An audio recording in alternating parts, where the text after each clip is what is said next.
Hello students, this is Neeraj Gupta. पिछली video में हमने डिफरेंट फॉर्म्स ऑफ ऑर्गेनाइजेशन के बारे में डिस्कस किया था, जिसमें सबसे पहला हमने डिस्कस किया था सोल प्रोप्राइटरशिप के बारे में। अगर हम सोल प्रोप्राइटरशिप की बात करें तो जैसा कि मैंने इस इमेज में भी बताया हुआ है, the word sole means only and word proprietor means owner. यानी कि सोल प्रोप्राइटरशिप एक ऐसी ऑर्गेनाइजेशन है जिसका सिर्फ एक मालिक होता है, सारा नुकसान भी उसका, सारा नफा भी उसका, है ना। यानी all receipts belong to that person, all risk belong to that person, all losses belong to that person.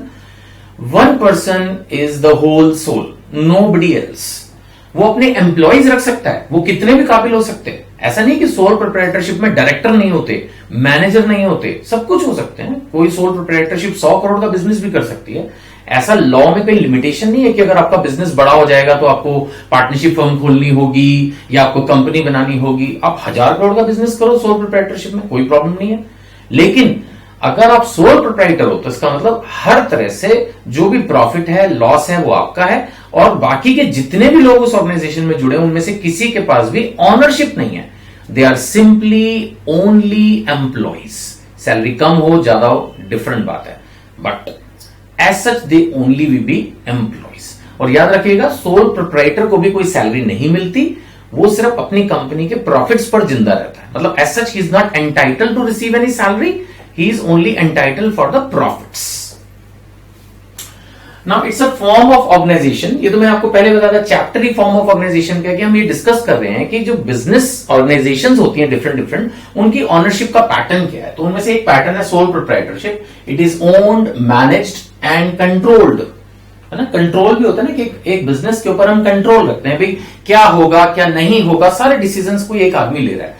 So it is owned, managed and controlled by an individual. एक आदमी इसको करता है। He is recipient of all the profits and is bearer. Bearer का मतलब सहना। He has to bear it and he is the bearer of all the risk. And it's in the oldest form of organization. सोच के देखिए, companies act जो है वो पहले 1913 था, फिर 1956 आया, अब 2013 आ गया है, बट एक्ट वही है, मोर और लेस चेंजेस हो रहे हैं। ठीक है, तो ये जो ईयर होता है किसी भी चीज में, अगर आप पढ़ते हैं कहीं, जैसे कंपनीज एक्ट की मैंने बात की, तो वो ईयर इंडिकेट करता है कि किस साल में वो एक्ट बनाया गया, या मेजर चेंजेस जब किए जाते हैं तब भी। जैसे कंपनीज एक्ट 1956 था, 2013 आया है, तो 2013 में कंपनी लॉ के मेजॉरिटी सेक्शंस को चेंज किया गया है, राइट। लेकिन ये सब पहले नहीं था। अगर हम आज से 200 साल 500 साल पीछे चले जाएं तो कोई एक आदमी बिजनेस करना शुरू कर देता था, बस।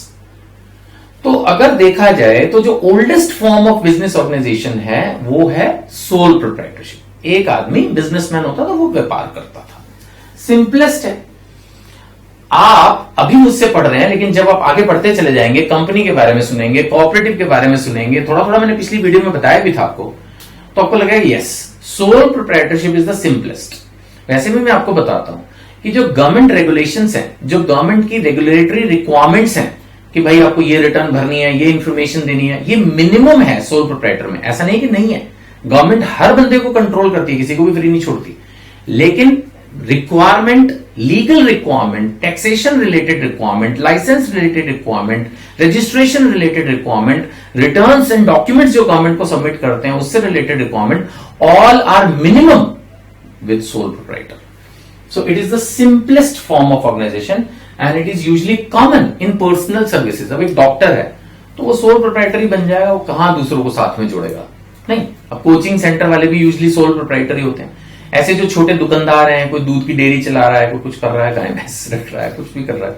आई मीन जो स्मॉलेस्ट बिजनेस है ना, छोटा बिजनेस, छोटा, सब कुछ छोटा है ना, सिंपल फॉर्म ऑफ ऑर्गेनाइजेशन के लिए सिंपलेस्ट फॉर्म ऑफ ऑर्गेनाइजेशन, और वो है सोल प्रोप्राइटरशिप, राइट। सो अभी मैंने आपको बताया कि it is oldest form of organisation, it is the simplest and the most common in personal services. अब एक डेफिनेशन है मिस्टर हैंसन की, आपकी बुक में दी हुई है, कोई नई चीज इसमें नहीं है। Sole trader is a type of business unit where a person is solely responsible, only he is responsible. किस चीज के लिए? For providing the capital. जो भी बिजनेस में पैसा लगना है उसको कैपिटल बोलते हैं। तो he is solely responsible for providing the capital. Business में अगर कोई पैसे की जरूरत पड़ेगी तो कहीं से नहीं आएगा, वो पैसा उसको खुद ही देना है। solely responsible for providing the capital, for bearing the risk. कल को कोई नुकसान हो गया तो कोई भरने नहीं आएगा उसको खुद ही वो सारा नुकसान उठाना है. For bearing the risk of the enterprise and for the management of the business. Business को जो चलाना है, डे टू डे जो उसकी मैनेजमेंट है, कब क्या होना है, कब क्या नहीं होना है, इसका डिसीजन कौन लेगा? इसका डिसीजन भी सोल प्रोप्राइटर ही लेगा. ठीक है ना? So I hope it is all clear. Subsequent videos में और इसके बारे में हम पढ़ते हैं. लिस्ट ऑफ लेक्चर्स इसके जो है, आपको जब आप यूट्यूब पर ये वीडियो देख रहे हैं तो उसके डिस्क्रिप्शन में एक लिस्ट ऑफ लेक्चर्स है, जिससे आपको पता चलता है कि मैंने अकाउंट्स पे भी कुछ वीडियोस बनाई हुई है, इकोनॉमिक्स पे भी वीडियोस बनाई हुई है, इंग्लिश पे भी वीडियोस बनाई हुई है. वो सब लिस्ट ऑफ लेक्चर्स में आपको मिलती है, उसको आप देखिएगा. Thank you.